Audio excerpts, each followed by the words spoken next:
Assalamualaikum warahmatullahi wabarakatuh.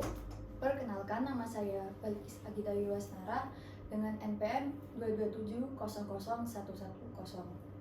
Di sini saya akan menjelaskan peta masalah dan peta konsep mengenai kasus yang diberikan, yaitu kasus pada balita perempuan.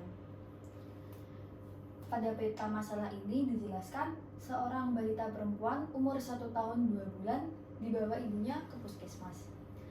Kemudian dilakukan anamnesa. Setelah dilakukan anamnesa, mendapatkan hasil keluhan utama pada balita tersebut berat encer sejak 1 bulan. Kemudian riwayat pemberian makan ASI 2 bulan dan susu kental manis atau SKM hingga sekarang. Terdapat riwayat sosial ekonomi pada keluarga ini terbilang kurang mampu. Kemudian terdapat riwayat kelahiran dengan berat badan lahir 2.900 gram dan panjang badan 47 cm.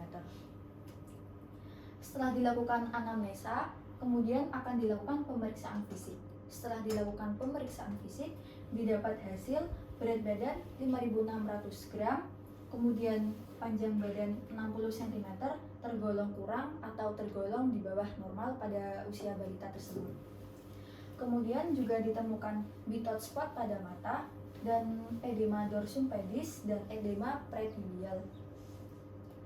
Setelah dilakukan pemeriksaan fisik, juga dilakukan pemeriksaan penunjang dengan hasil hemoglobin 7 gram per desiliter yang dikatakan menurun karena pada normalnya hemoglobin itu 11,19 hingga 15,46. Kemudian di sini terdapat peta konsep. Dari kasus sebelumnya didapat permasalahan terjadi karena pola hidup internal dan eksternal.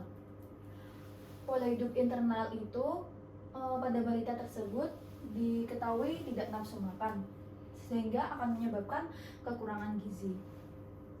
Kekurangan gizi sendiri itu dibagi menjadi dua, yaitu kekurangan asupan mikronutrien dan kekurangan asupan makronutrien.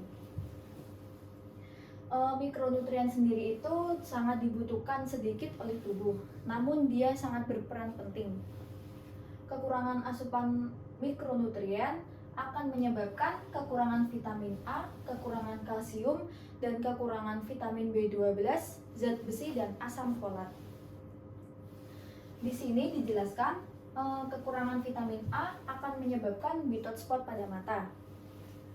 Kemudian kekurangan kalsium akan menghambat pertumbuhan tulang.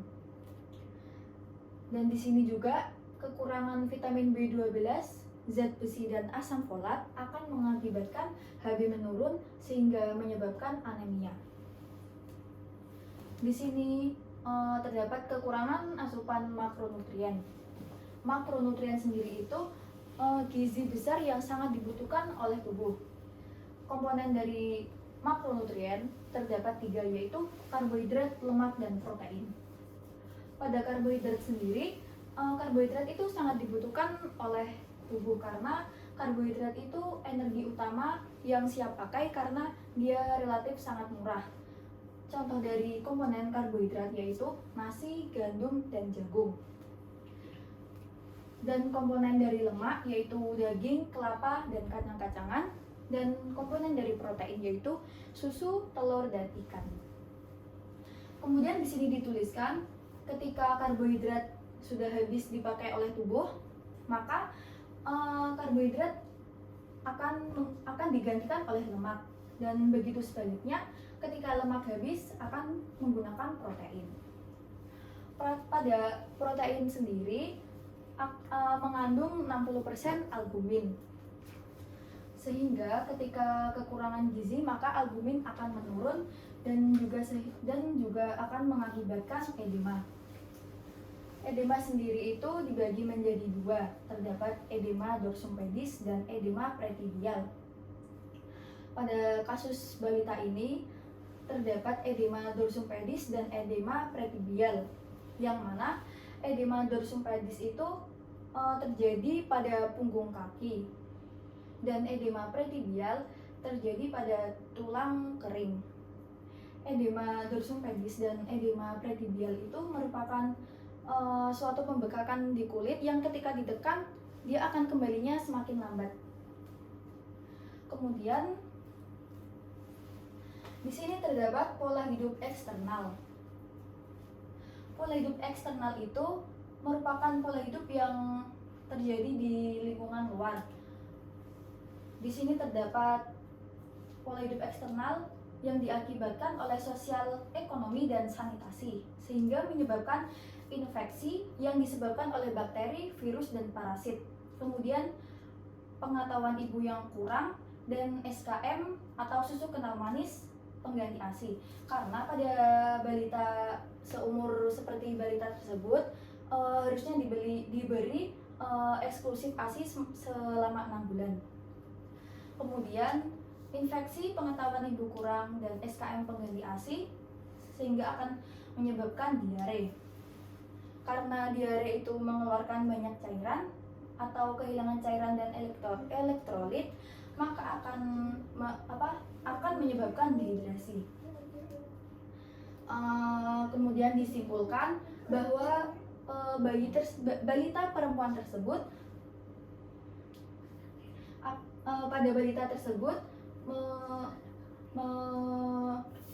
tersebut mengalami kekurangan energi protein, yang mana kekurangan energi protein atau protein energi malnutrition itu merupakan masalah umum di seluruh negara berkembang yang diakibatkan karena faktor sosial ekonomi. Sehingga kekurangan energi protein ini mengakibatkan marasmus kwashiorkor, yang mana marasmus kwashiorkor ini ditandai dengan tubuh kurus dan terdapat edema pada ekstremitas, yaitu merupakan alat gerak seperti tangan dan kaki.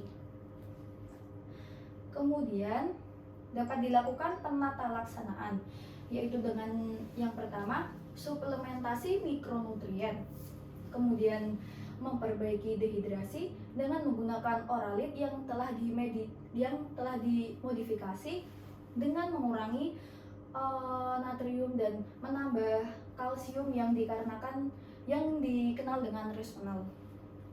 Kemudian terdapat penyuluhan sosialisasi yang dapat dilakukan untuk pergi ke posyandu. Kemudian penanganan infeksi dengan memberikan antibiotik. Kemudian yang terakhir menjaga keseimbangan elektrolit dengan memberikan mineral mix yang ditambahkan ke dalam formula WHO.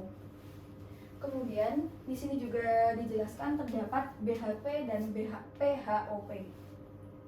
Di sini PHP dibagi menjadi terdapat 4 prinsip. Yang pertama, beneficent, normal vision, justice, dan autonomy. Di sini tertulis bahwa beneficent yaitu dokter akan melakukan pelayanan yang terbaik dan penuh tanggung jawab kepada pasien atau balita perempuan tersebut. Kemudian di sini ditulis normal vision, dokter tidak memperburuk kondisi pasien. Kemudian justice yaitu dokter harus memperlakukan pasien dengan adil. Kemudian terdapat autonomi yaitu dokter menghargai hak-hak pasien. Kemudian di sini juga terdapat PHOP yang mana PHOP yaitu penanganan yang terdiri dari penanganan primer, sekunder, dan tersier. Penanganan primer yaitu dengan cara melakukan konseling pada ibu tentang pentingnya pemberian nutrisi yang baik pada balita. Kemudian terdapat penanganan sekunder dengan melakukan pemeriksaan rutin untuk pergi ke posyandu. Kemudian yang terakhir terdapat penanganan tersier yaitu menjaga pola makan. Sekian dari saya, apabila ada kesalahan mohon maaf. Terima kasih. Wassalamualaikum warahmatullahi wabarakatuh.